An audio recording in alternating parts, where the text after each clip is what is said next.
Argiaren podcastak. Vegetarianoek animaliak entzuten dituzte. Beranduegi. Feministek gizonak entzuten dituzte. Beranduegi. Tertulistoek kurrikuluma hobetzeko entzuten dute. Beranduegi. Jeltzaleek, hauek igual ez. Eta zuk, Ruper, beranduegi entzuten alduzu. Ene begiek ez dute malko isuritzeko gogorik. Bale, Ruper, bale. Beranduegi, autobomborik behar ez duen podcasta.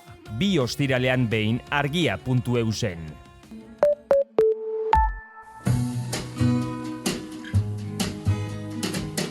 Don't know much about history.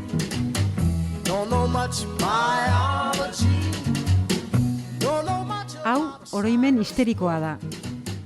Historia diren istorioek txoratzen gaituztenon podcasta. but I do know that I love you. And I know that if you love me too, what a wonderful world this would be. Don't know much about geography.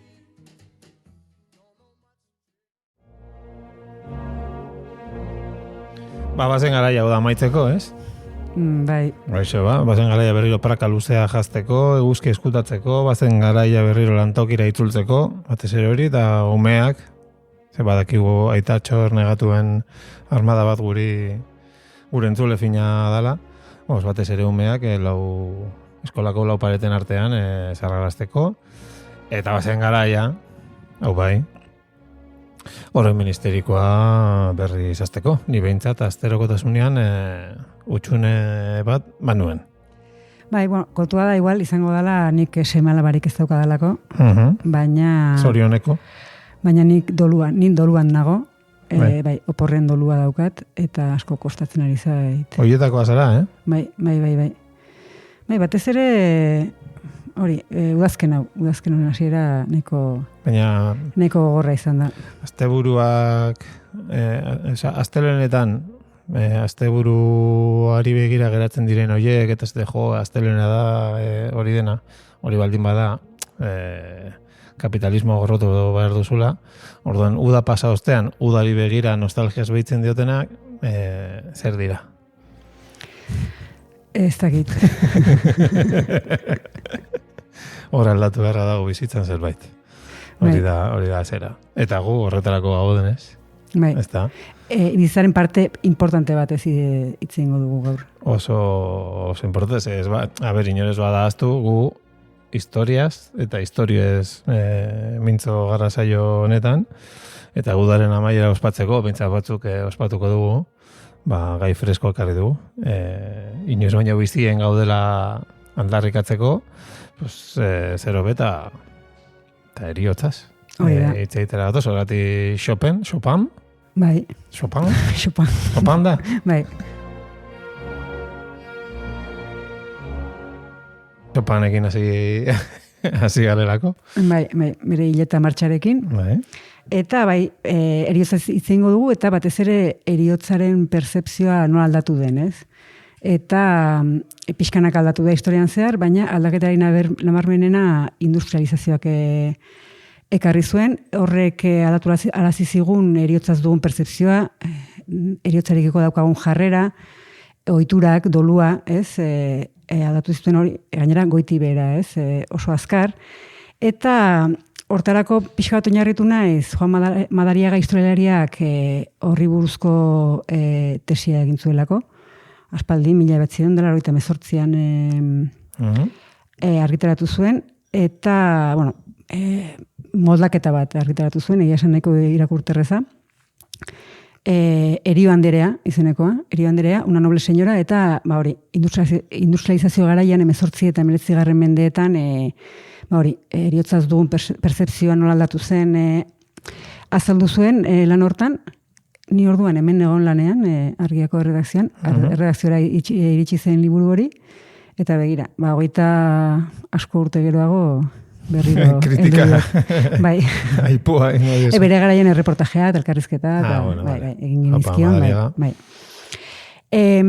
Tesi horretan berak aztertu zuen oinatiko kasua, aztertu zuen, ez kasu berezia delako. Ez? Egia da oinatiarraneko berezia diela, berez, baino.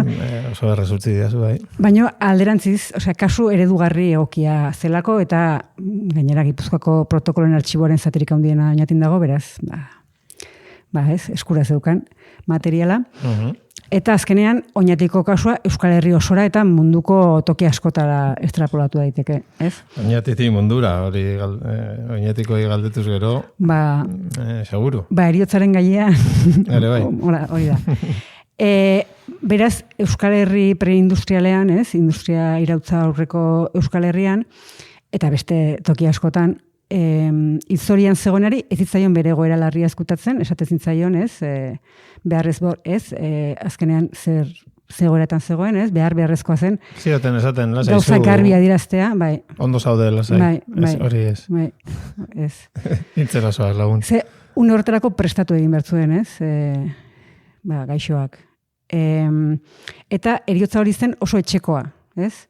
Senintarteko zinguratua, normalean, jakina. Eta garai hortan badakigu Eliza Katolikoa bizitzako esparru guztietan sartua zegoela, eta gainera eriotza izan dela, ez, bere esparru indartsunetakoa, eta badela neurri batean oraindik, ez? Bai, eriotza eta beldurra. Bai. Eta ez orden hortan agian. Edo oso elkartuta biak, ez? Bai.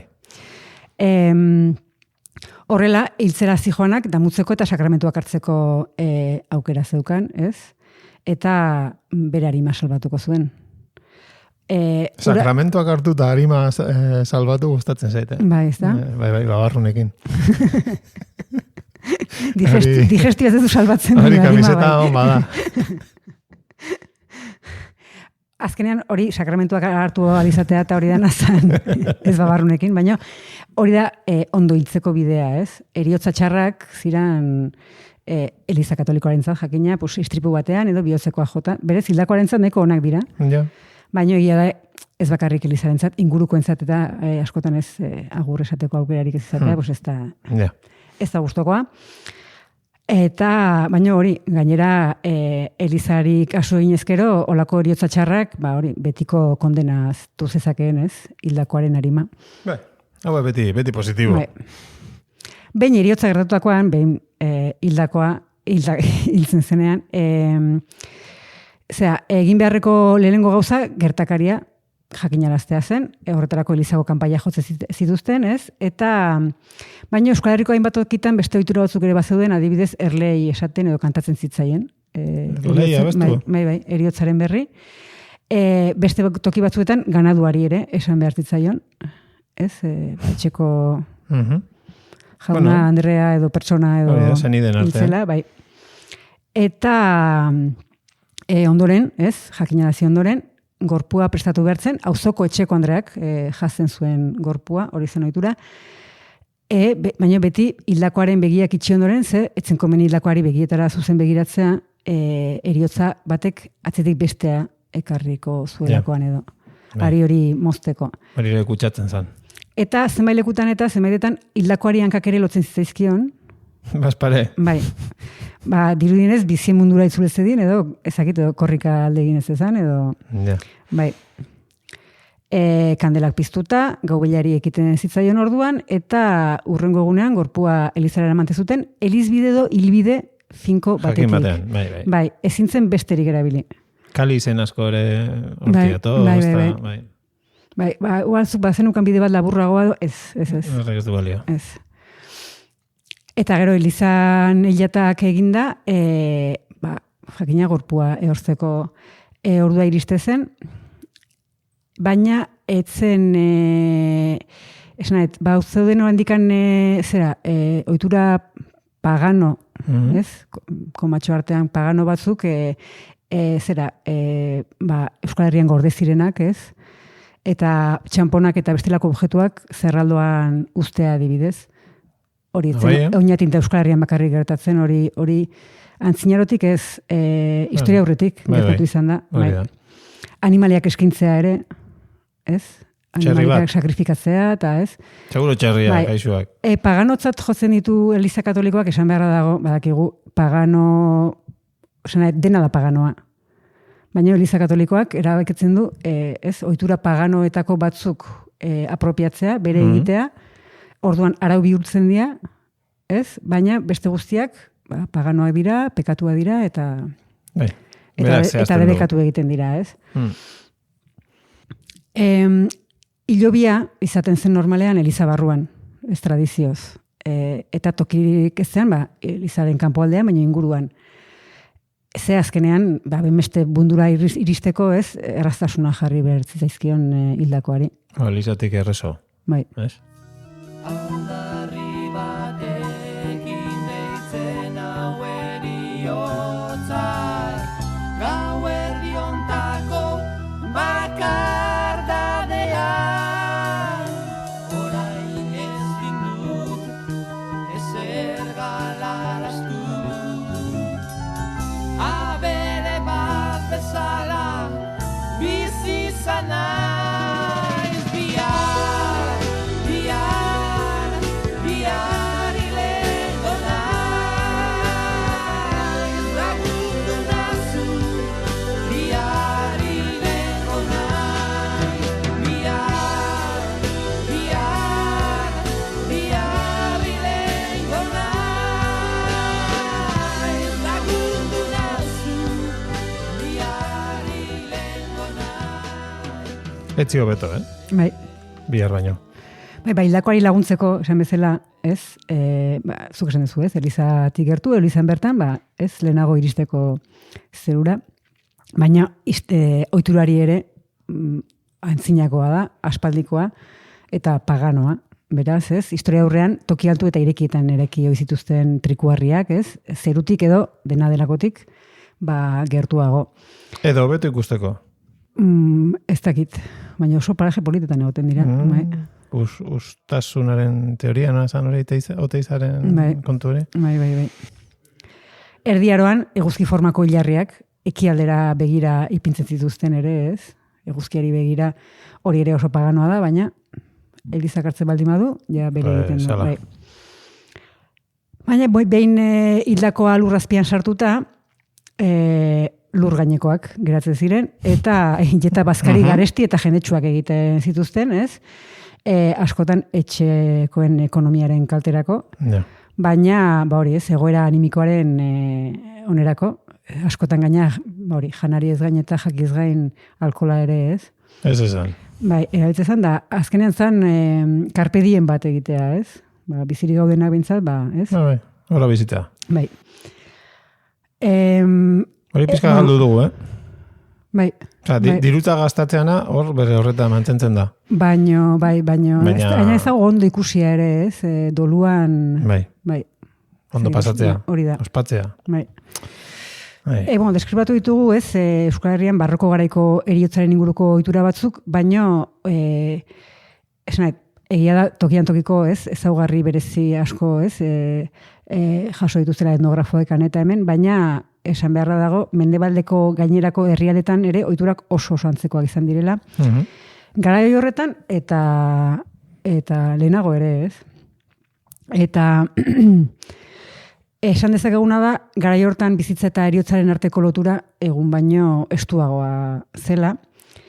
Heriotza nolabait ere onartuaga zegoen, halabeharrez gainera, heriotza tasa asko zere altuagoa zelako garai hortan, eta batez ere aurren heriotza tasa.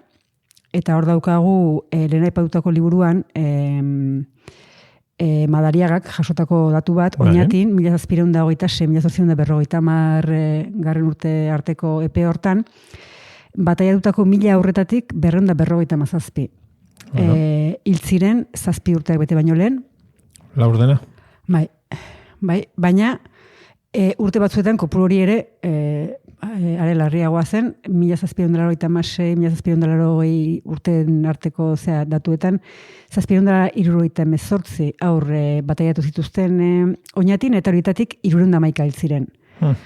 Da 1.200 inguru. Eta gainera, aipatu dugu bataiatutakoen datuak.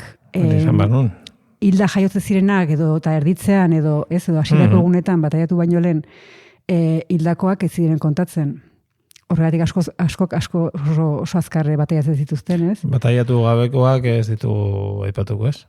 Ez, baino, Madariagak esaten du, Oie kontatuta, seguraski erdia baino gehiago Ja. zirela.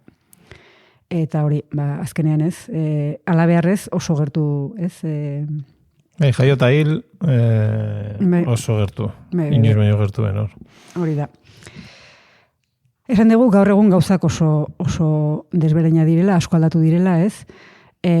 Hilzorian dagoenaren aurrean disimulua nagusitu da, ez? Asko eta asko ospitalean hiltzen dira, eta handik zuzenean behilatokira eramaten dira gorpuak, eta azkenean egin duguna da, eriotza etxetik kanpo bidali dugu. Externalizatu. Bai, erabat. Hilbide sakratu horiek, ez? Ibilbide horiek, elizbide horiek ja ez daukate zentzurik. Elizetan aspaldi ez dago, ez? Zerraldoak bertan erortzeko lekurik, inguruetan ere ez, eta 18. Mendetik aurrera, hilerriak eraiki ziren herrien kanpoaldean, azkenean toki arazoengatik eta garbitasuna, ez? Higiene arazoengatik ere, ez? Baina kanposantuak ere desagertzeko bidean edo behintzat, ez? Beren jarduera asko jetxi dute, gero eta zabalduagorako gorpuak erraustea, ez? Bai. Eta azkenean, gaur egun, hiltzen gara etxetik kanpo, gorpua profesional esku uzten dugu, eta gorpua desagertu egiten da. Bai, bueno, beste bide bada. Bai, baino berragertzen da, askotan, ez, behilatokietan eta makilatuta. Hau da, bizirik balego bezala, ez? Azkenean da, gure begi aurrean eriotzaren arrastorik ez ikustea da kontua, ez? Ja, hori ikusita, bai, zentzu batu. Naiz da, bueno, batzuk erakusgai jartzen dute, ikusgai hobeto esan da. Bai. Beste batzuek, agian, ez? Horregontzan joera bat, politika bat estatu batuetan adibidez, ez, bai, irailaren amekako, ez, erasoetan, eta Irakeko gerrako, ez, biktima esena etildako estatu batuar soldaduen gorpuak ez erakusteko, alako, ez? Adentzeko. Nik uste beharrezkoa dela eriotza ikustea, ez? Esena, aurren eriotza tasat aipatu dugu, eta orain azken aldian, azken 2 urtetan bereziki, ez? Adibidez Gazako, ez? Aurren gorpuak ikustea, realidadea da. Eta... Bai. Bueno, hori ez da bai da... Bai, eta beste gauza, eta baina beste kasu bada, ez gauza bada eriotza naturalagoa, naturala bezala, bai. Ez, eta dolu, individual hori, eta ez, eta bakoitzari ematen zaiona, eta gero olako gertakariak, pues... Bai. Ez gera meloi hori ez dugu irikiko. Ez, momentuz ez. Meloia edo sandia. Bai. Baina, bueno, eriotza zaitu gera, eta bi kontzeptu, ez, elkarrekin, ez, asko, elkarren kontrako izan daitezkenak, baina askotan hasten direnak, ez? Zirkulo berean da. Bai, aztertuko ditugu, eta da, eros eta tanatos, bai. Sexua eta eriotza. Eta, bai, harreman bitxia daukate aspalditik, ez? Baudelairek zion, orgasmoa eta eriotza bi neska adeitzu dira. Nola? Orgasmoa eta eriotza bi neska adeitzu dira. Vale. Bueno, zure norberaren, ez, joera sexualen arabera, mutil edo... Bai. Edo persona ez binario, edo izan daiteke, baina... Adeitzu. Bai, eta gainera frantzesez, orgasmoari la petit mort, ez, eriotza txikia ere ditzen zaio. Kontua da, gaur egun, bi elementu horiek rolak aldatu dituztela, ez? Sexuan, lehen eskutatzen zena, orain gero eta gehiago ageri da. Bai. Eta eriotzari dagokien aldiz, lehen erakusten zena eskutatzera jo dugu azken, ez? Baitu, hortik ez dut ikusi. Bai. Batek aurrera egin duena, agian besteak atzera egin du. Bai, badago horre idazle bat, ikerle bat, Philippe Ariès, La mort inversée, bere liburuan, hauxe esaten zuena. Eriotza tabu bihurtu da. Aipatu ezinezko zerbait. Garai batean sexuarekin gertatu bezala. Orain eriotza jende aurrean aipatu ere ezin da egin. Umeak txikitatik maitasunaren eta jaiotzaren psikologian ezitzen dira, baina aitonarik gabe geratzen direnean, zergatik galdetu eta hainbat erantzun ematen zaie. Oso bidaia luzea egitera joan dela, erantzuten zaie, edo lorategi eder batean hartzen ari dela, edo atxaparrak azten ari dela. Umeak ez dira aza artean jaiotzen, hildakoak lore artean desagertzen dira. Esaten du berak. Ja, nik hori aspaldi ez entzun, Besteren batean nola lako Bai. eufemismoak eriotza Ez, nik uste eta egilea, umea osea, tonto bezala tratatzea. alegia. Liburu hori ez du orain idatzi. Bai. Baina, bueno, hori ja, gordin ez da esaten. Bueno, baina ja poesia tartean sartzea gauzak azaldu ez esaltzeko. Hori da. Ez, hori ja uste du genditzeko moduan gaudela. Agian gehiago erabiltzen da sexuaz, hitz egiterakoan umeekin, deskuidatuz gero. Bai, izan daiteke. Bai. Bueno, beste egile bat badago, J. Baudrillard, eta berak fenomeno hau, sexuaren eta eriotzaren arteko harreman hau horrela esplikatzen du. Eriotzaz hitz egiteak barre eragiten du. Barre ernegatu eta lizuna. Sexuaz hitz egiteak ez du erreakzio hori eragiten. Ez dakitera bat ados nagoen horrekin, baina, bueno, beak hori esaten du. Sexua legala da. Eriotza bakarrik da pornografikoa. Jesus. Bai. Azkenean gizarte historiko guztiek lortzen dute sexua eta eriotza disoziatzea. Eta bataren liberazioa bestearen aurka lortu denaren itxura egitea. Modu horretan biak naturalizatzen dira. Sakonetas, no? Zen Bai. Azken finean, esan nahi dana da ez, eriotza ez dela fenomeno biologiko hutsa, ez? Biziri gaudenok, bere aurrean dugun jarrera ere badala, ez? Eta Juan Madariagak, aipatutako historialariak dio modura, eriotzaren historia, eriotzaren aurrean dauden bizidunen historia. Hoxe ba. Bai. Horrela aztertzen da gehienetan. Bai. Kontua da, ohiturak, ez, eriotzaren inguruko ohiturak eta jarrerak asko aldatu direla, eta aldatu den gauzetako bat, desagertu den gauzetako bada oso lanbide berezia, ez? Iletei eta eriotzari eta odolari lotuta, eta da hori, iletetan ordainpean negar egiten zuten emakumeen jarduera, ez? Bai.